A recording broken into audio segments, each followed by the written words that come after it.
Paulo. Agora vocês vão assistir uma entrevista bem legal com o Dr. Márcio Bontempo. Já tinha dietado, já tinha feito uma foto com ele. E ele nos concedeu essa entrevista para o nosso canal, Luciano Fábio de Oliveira Gomes, um canal que trata de saúde e espiritualidade. Se inscrevam, deixem seu joinha, curtam a entrevista. E o Ivan do Mundo Alcalina tinha pedido para o Dr. Júlio Tavares entrevistá-lo. Também eu digo, não, quem vai entrevistar é ele, porque nada melhor do que um médico entrevistando outro médico, um grande especialista também, o Dr. Júlio Tavares. Então ficou um bate-papo muito legal. Assistam e se inscrevam no meu canal. Valeu? Boa tarde a todos. Nós estamos aqui honrosamente com a presença do Dr. Márcio Bontempo.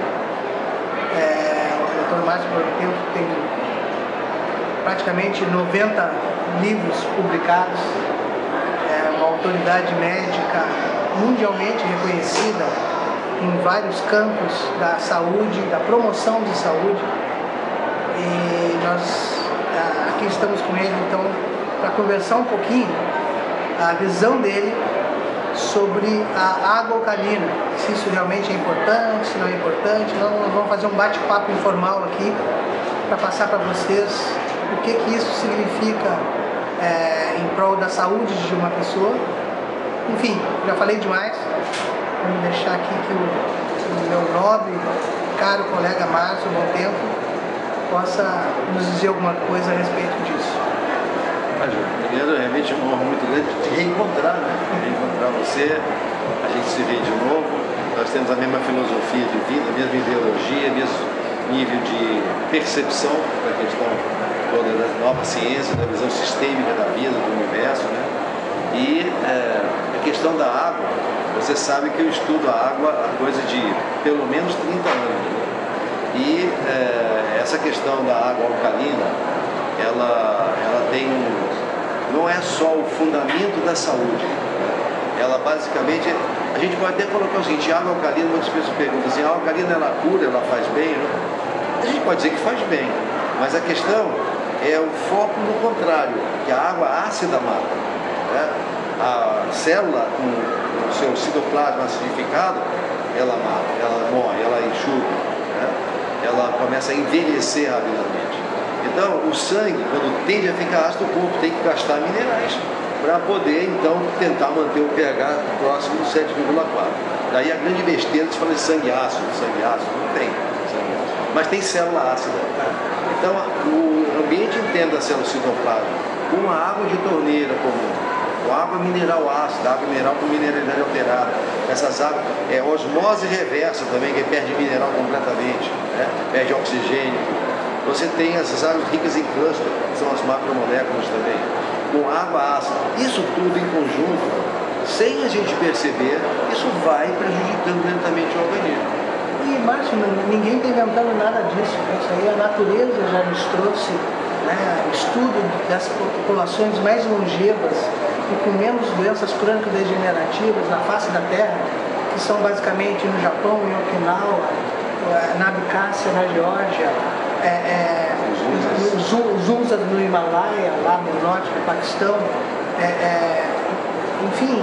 Tem os índios calhauaias também aqui nos Andes, que eles vivem 120 anos. Então, o estudo já nos mostra que, além, obviamente, do estilo de vida de todas essas populações e comunidades, eles, além de ter, obviamente, uma dieta balanceada e de acordo com os seus locais, uma dieta realmente com nutrientes, mas não uma dieta não processada, não industrializada, dos seus locais de origem. Além de ter, obviamente, a parte da atividade física, todos eles fazem pelo menos caminhadas diárias, nada de exercício em excesso, mas uma coisa comedida, enfim. Mostrou que essas populações, o fundamento disso estava realmente em eles tomarem uma água também, uma água adequada. Uma água que o que era uma água adequada? O que eles diziam que era água adequada para essas populações?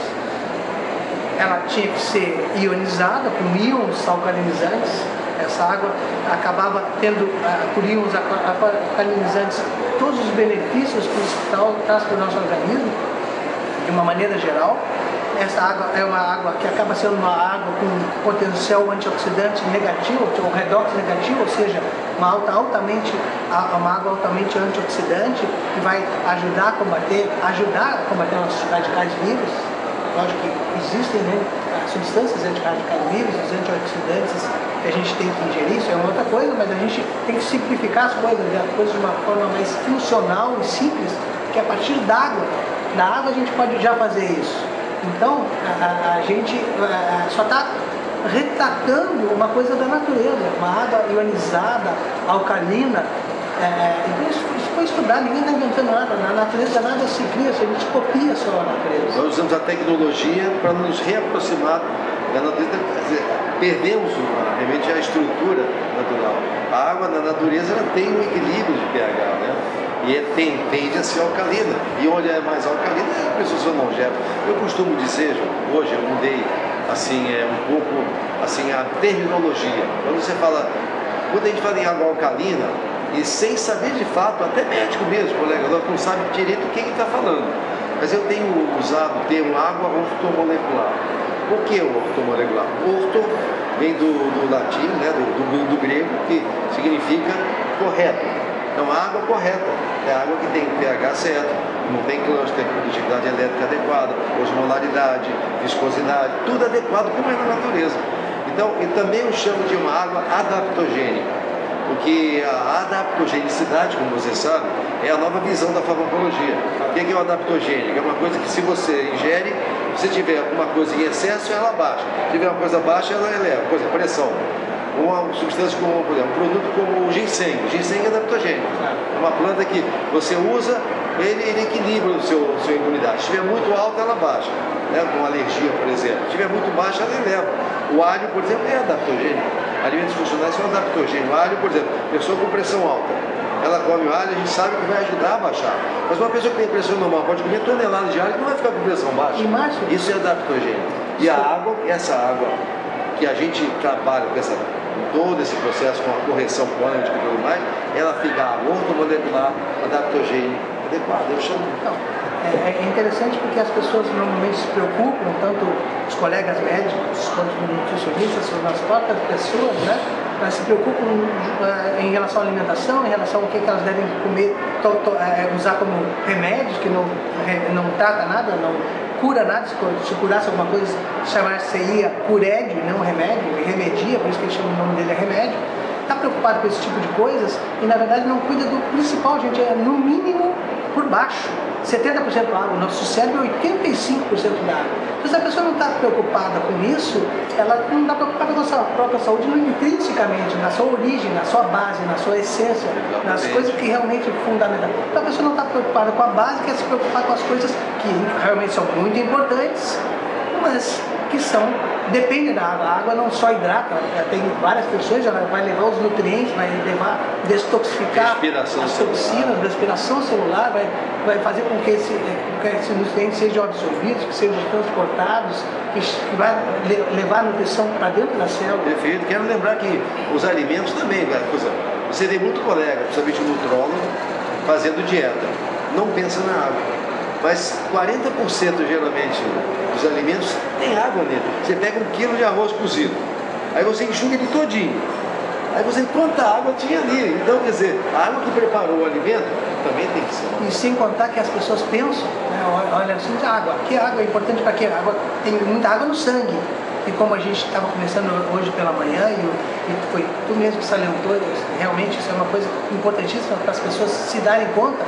Na verdade, o que tem mais água no nosso corpo não é no sangue, é no intestino. Se a pessoa pegar uma agulha e funcionar o intestino, vai ter água dentro do intestino. Então, o intestino, se a gente não cuidar da água do nosso intestino, as pessoas até falam muito hoje em ter uma flora intestinal adequada. Existem substâncias, por exemplo, como o kefir, né, que é uma substância que vai melhorar a flora intestinal, etc. Então, o probiótico, então usam kefir. Agora, e se a água do seu intestino não for uma água adaptógena? Se não for uma água que realmente ortomolecular, como tu bem definiu, não vai adiantar nada. A gente vai estar consumindo um produto espetacular num meio que não vai funcionar. A mesma coisa que ter um peixe no aquário que a gente não trata, quer tratar o peixe sem tratar a água, que é onde ele está. A primeira pessoa que quando a gente vai tratar um peixe que está no aquário, a primeira coisa que a gente faz, o que é? Substitui a água. Muitas vezes a gente não precisa nem mexer mais no peixe, a gente sabe disso. Infelizmente aqui nós somos ocidentais, os orientais usam a água, a primeira coisa que chega num hospital lá no Oriente, o que eles fazem? Trocam a água da pessoa. Vocês se preocupam com isso primeiro. Ninguém está dizendo que a água cura nada. A gente está dizendo que a água é o meio onde tudo acontece no organismo, tudo que é desde a nossa respiração, absorção de nutrientes, todas as coisas dependem de água. Então é uma coisa meio incongruente, a gente está preocupado com vários fatores e não está preocupado com a própria água do corpo. Não, inclusive assim, é muito importante ouvir isso, que nós precisamos trabalhar junto à nossa classe, principalmente os colegas, para que eles tenham maior consciência da água dos pacientes tomam, né? E que eles mesmos tomam, né? Porque senão eles também estão aqui, péssimo exemplo. Agora, a questão é assim, como não se dá o valor à água, e quando você fala para eles de uma água alcalina, uma água corrigida por campo quântico unificado que seja, eles ficam pensando que isso aí é algo terapêutico, que vai fazer. Então, em São Paulo, muito recentemente, estava lá com um grupo de 6 médicos e o pessoal começou a perguntar, vem cá, eu fui fazer sobre a água alcalina e água corrigida. Então eu falei, olha, a questão da água, mas vem cá, essa água, ela é boa para diabetes? Eu não. Eu vou fazer, como não? Aí você vai ligar, não é boa para alergia de pele? Alergia e tal? Não. Aí o outro perguntou outra coisa, o rapaz estava falando que é por pressão alta. Eu falei, não. Aí comecei a pegar tudo. Assim, então, o que você está fazendo aqui? Eu falei assim, entenda o seguinte, a água, quando ela está assim, corrigida e ela é alcalina desse modo, boa para tudo. Na verdade, ela é uma água normal. O que faz mal para o diabetes, para a hipertensão, para a alergia, etc., é água comum. Mas vocês estão entendendo como a gente inverteu? Lógico. Essa água não é terapêutica, porque essa mentalidade de terapia, de cura, mas curar, então vai curar. Não, não vai curar. A pessoa adoeceu porque ela bebeu uma água ácida, bebeu uma água cheia de clãs, bebeu uma água completamente cheia de agrotóxicos, cheia então, de cloro, cheia de substâncias cancerígenas, né? Metais pesados. Isso que mata. Então essa água nossa não é água que vai ser remédio, não é o conceito de remédio. Inclusive colegas nossos que já foram prêmio Nobel de Medicina, como o Dr. Otto Warburg, né, já disse, ganhou 2 prêmios Nobel, é o único médico que teve 2 prêmios Nobel de Medicina. Ele já dizia que na verdade, todas as doenças crônico-degenerativas, e até mesmo, segundo ele mesmo ele dizia que as doenças crônico-degenerativas, incluindo o câncer, que acaba sendo um produto dessa desordem que a gente acaba ocasionando no nosso corpo, só se prolifera, na verdade, só vai se desenvolver essas doenças em um meio ácido. Então, tudo que a gente puder evitar, como a gente produz diariamente, continuamente, nem que a gente queira ou não queira, a gente produz um lixo tóxico que é ácido. Se a gente não estiver preocupado em ter uma água adequada, uma água hexagonal, uma água ortomolecular, a gente não vai estar propiciando para nós mesmos um ambiente possível em que a gente vai poder prevenir muitas vezes muitas doenças a partir disso. Perfeito. Esses conceitos todos precisam ser difundidos. Essas coisas, é muito importante essa conversa nossa, esse bate-papo, que a gente pode realmente mostrar, não só para a classe médica, mas para o consumidor em geral, que a nova medicina com uma visão sistêmica, ela está mudando esse conceito. Não é mais assim, você tem sintoma, eu vou usar então um medicamento, a dor ou um analgésico, é alergia ou antialérgico. É a pressão alta ou um hipotensor, tá? Com isso, então não sei o quê. Às vezes você fica caçando assim, os sintomas, né? E que medicina é essa? A verdadeira medicina é a medicina que ela resgata a saúde. E através de pequenos detalhes, porque na natureza você não tem grandes saltos, né? Então tudo acontece, por exemplo, uma doença. Se a pessoa apareceu hoje com um tumor no intestino, esse tumor não apareceu ontem assim, a pessoa estava andando ali assim, opa, apareceu um tumor. Não é assim, né? Não, esse tumor é como um iceberg. Você está vendo a pontinha dele quando ele apareceu, mas olha o que tem lá para baixo. Então são anos a fio de intoxicação, de água ácida, de refrigerante, de gordura trans, de bisfenina, de polifenóis afetados com devógenos e estrógenos, que são os bons. Você vai ter todas essas toxinas, o bisfenol A, né? O que mais? Esse monte de plástico que tem por aí hoje, corantes artificiais, aromatizantes artificiais, sal refinado, açúcar branco. Então, eu penso assim, eu estava pensando do dia assim, eu não sei como é que não tem mais doença na humanidade. Porque, claro, a cada década a gente tem assim 100, 200 novas doenças. Hoje é fibromialgia, aí a gente tem Alzheimer, toda hora faz doença nova. Eu não sei, já vi tanto lixo que você coloca lá dentro, com estresse, com poluição ambiental e tudo mais. Com tanto medicamento que você consome também, que também isso favorece. E com a água do jeito que está, não sei saber, é um milagre ter gente no planeta. A gente já vive dentro como se fosse num aquário, como a gente já falou, né? Como se fosse um peixe no aquário. E a gente cada vez mais polui a nossa água com todo esse lixo que tu acabou resumidamente dizendo agora, né? Então imagina como é que a gente vai daqui para frente. Se a gente não se preocupar com isso, com o que a gente vai se preocupar, já que a gente sabe que na face da Terra, daqui para frente, isso aí, as pessoas precisam se dar conta disso. Se a gente não cuidar da qualidade, do tipo de água que a gente consome, não só consome, até que a gente toma banho, né? Até que a água que a gente vai tomar banho no dia a dia, ou muito mais, a água que a gente vai fazer, a cocção dos nossos alimentos, né? Se a gente não tiver um cuidado com isso, a gente realmente está fadado a que todas as doenças crônico-degenerativas que existem hoje e que vão surgir muitas outras na sequência aí, que a gente cada vez está entupindo o nosso aquário, na verdade, com uma água completamente desestruturada, uma água que não tem nada a ver com uma água ortomolecular, uma água que realmente era da natureza, por isso que é água natural, porque é uma água da natureza. É o segundo, na verdade, nutriente mais importante que nós temos, né? Depois do oxigênio, é a água. Então, as pessoas acham que permite a assimilação dos nutrientes. Então, isso mesmo. Não, porque você vê uma coisa, eu estava vendo assim outro dia lá no clube, a piscina. Um monte de gente na piscina, nadando, curtindo criança e tal. Aí eu pensei o seguinte, eu tenho uma piscina em casa também. E lá vai o cara colocar cloro toda semana. Eu estava vendo aquela piscina, a água da minha piscina, nunca eu troquei. Desde que eu estou nessa casa há 5 anos. E lá no clube, outro dia eu estava vendo lá, e essa água do clube também nunca trocaram. Aí eu sempre achei piscina um negócio extremamente antigênico. Porque tá lá, o menininho já fez xixi na piscina, secreção nasal. A mulher acabou, por exemplo, de sair da menstruação. Eu tenho um corrimento vaginal. O vovô lá, com diarreia, levantou da piscina, foi lá no banheiro, evacuou, passou só o papel, voltou para a piscina. A pessoa está gripada. Está gripada. Então tá, aí joga o cloro. Aí tem essa coisa dessa falta de higiene. O que você entende numa piscina então? Anos e anos daquele jeito, você vai ter então, uma quantidade absurda de cloro fecais mortos, vai ter cloro, vai ter sulfato de alumínio, vai ter sulfato de cobre, e você vai ter uma qualidade energética da biopsia, porque ela não está conectada com a energia telúrica magnética da Terra, que hoje a gente faz a correção. É um caos. Então, aí eu estava falando com um colega isso. Eu disse, ó, piscina é um negócio anti-higiênico nosso, eu concordo. Falei, só que tem o seguinte, a gente bebe a água, essa aí, só que é pior, sabe por quê?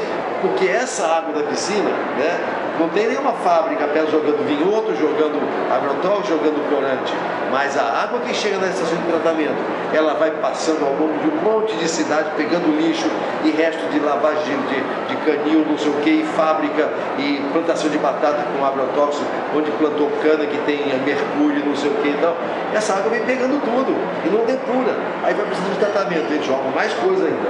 Aí então essa água você bebe, então aquela piscina ali, ela é muito mais higiênica, apesar de toda essa coisa de higiênica, do que uma água que a gente está bebendo. Aí ele ficou assim, não tinha pensado nisso, falei, mas agora começa. Porque na verdade o cloro, é usado bastante cloro, porque o cloro é extremamente bactericida, né? Agora, bactericida é uma coisa barata. A qualidade da água da piscina. Exatamente. Então, lógico, na Europa, por exemplo, só existem piscinas que são... a insecticida delas é feita, obviamente, com ozônio. O ozônio é mais de 4.000 vezes, olha o que eu vou dizer para vocês, ele é mais de 4.000 vezes mais potente como bactericida que o próprio cloro. e não deixa nenhum tipo de resíduo. É uma coisa totalmente inócua para o nosso organismo, né? Óbvio, a gente não pode ingerir ozônio, água com ozônio, porque o ozônio vai, assim como ele é bactericida, vai matar toda a nossa flora intestinal. Então, uma água ozonizada, a gente não pode ingerir ela como água. Ela mata tudo que tem pela frente, mas ela é mais de 4.000 vezes. Então, o que acontece? O cloro tem mais um problema, né? O cloro, quando ele é aquecido, acima de 50 graus, a gente, por exemplo, quando a gente toma um banho, não, mas a gente está numa piscina aquecida, ou por exemplo, quando a gente vai fazer a cocção dos alimentos, ele fica a mais de 50 graus. Você esquentou o cloro. Então, ele esquentou o cloro e se transforma numa coisa que todo mundo sabe o que é. Cloroforme é um tóxico do sistema nervoso central, tem relação com várias doenças neurodegenerativas, por exemplo, até a relação com Alzheimer, e a gente tem que remover o cloro. É bom, chega com cloro a água para nós, mas na hora de ingerir a gente tem que remover o cloro. Quando a gente vai tomar banho no chuveiro, a gente tem que tirar o cloro que tem no chuveiro, que vem pela água do chuveiro. Então tem que ter forma de fazer isso aí. Quando a gente vai tomar um banho de cachoeira, a gente não está exposto ao cloro. Lá toma um banho de cachoeira, se sente bem, não sabe nem porquê. Mas é porque a gente tem aquela energia vital, que a gente tem contato com a energia telúrica da Terra. Então, quando aquilo ali, obviamente que a pessoa se sente melhor com aquele contato. Então, a gente queria tomar água, se a gente pudesse, obviamente, diretamente numa fonte extremamente pura, com água realmente ortomolecular, a água realmente ideal para o nosso consumo. A gente não consegue fazer isso, então o que a gente tem que fazer? Nos aproximar ao máximo da natureza. Nos aproximar. Como é que nós vamos fazer isso? Justamente a ciência leva a isso. A gente tenta aproximar, na verdade, com meios cientificamente comprovados, aproximar uma coisa que foi mudada, uma coisa o mais próximo possível da natureza. É por isso que a gente está falando aqui sobre água há tanto tempo, e se fôssemos falar aqui, nós falaríamos mais de um mês sobre isso. Né? E tem muito mais coisas, e vamos falar outras vezes, com certeza. Mas é importante para todo mundo ter essa consciência de que, na verdade, se nós médicos e nutricionistas, muitos de nós não sabemos disso, né, e nós somos formadores de opinião, embora hoje em dia tenham muitas pessoas formadoras de opinião que às vezes nem passam a ideia tão corretamente, né, transformam as coisas, mas enfim, nós somos os formadores de opinião, então deveria caber a nós, em primeiro lugar, divulgar a coisa de uma maneira correta e adequada. É responsabilidade da informação. Lógico, exatamente. Então, seja uma coisa científica, mas às vezes é uma coisa tão simples. A pessoa diz, a água é água. Como a água é água? A água não é água, não é água. Depende da água. Nem todas as águas são iguais. Então, é isso que a gente está tentando trazer essa mensagem então para vocês aqui, nesse bate-papo, assim, que eu tenho o prazer de estar aqui com o Márcio no tempo. Eu acho que por hoje, né, Márcio? Está ótimo. Acho que está ótimo. Por enquanto, acho que eu gostaria de falar muito mais. Nós vamos falar muito mais, mas senão nós vamos ficar falando aqui durante um mês inteiro. Eu acho que já está bom para um início de reaproximação nossa aí depois de um tempão. Nós já nos conhecemos há um tempo, como ele disse, e é uma honra para mim, então, estar aqui junto com ele, falando de um assunto em que ele domina, como ele mesmo disse. Eu saio de cientista, tudo que eu aprendi a respeito de água foi inicialmente lendo os teus livros iniciais a respeito disso. Todas as pessoas que vieram depois de ti que puderam ter o privilégio assim, de ter essa proximidade, esse contato com essa coisa tão importante que eu também não tinha. Eu fui me aprender realmente contigo, e aí a gente vai falando as coisas, às vezes não da mesma maneira, mas nós comungamos então quanticamente dos mesmos pensamentos, e por isso que a gente também está aqui hoje para dar o start dessa parceria agora que não tem mais volta, agora já que já se juntamos quanticamente aí, nós agora vamos daqui para frente cada vez estar mais juntos aí. Eu agradeço muito a oportunidade de estar aqui do teu lado e ter a honra e o prazer aqui de poder compartilhar algumas informações contigo e sempre aprendendo, né? Então a água ideal, então é a água ortomolecular, é o termo mais correto, a gente nem vai usar mais o termo água alcalina, seria um termo até desatualizado em função do conceito muito mais amplo que tu acabou de dizer para nós aí. Então muito obrigado, Márcio. Eu que agradeço e digo o seguinte, assim, eu estou aqui com um pouquinho, um sorriso um pouco assim, porque assim, você vai falando essas coisas, eu não tenho o hábito, assim, de conversar com um colega que tem a mesma ideologia, a mesma essência. Geralmente é atrito. Isso eu tenho que explicar. Porque eu sou pupilo, não fica fácil. É porque você e eu estamos no mesmo, e uníssono, no mesmo universo quântico. Muito obrigado então por tudo. Estamos aí, viu? Tudo bom. Até mais, pessoal. Tudo de bom.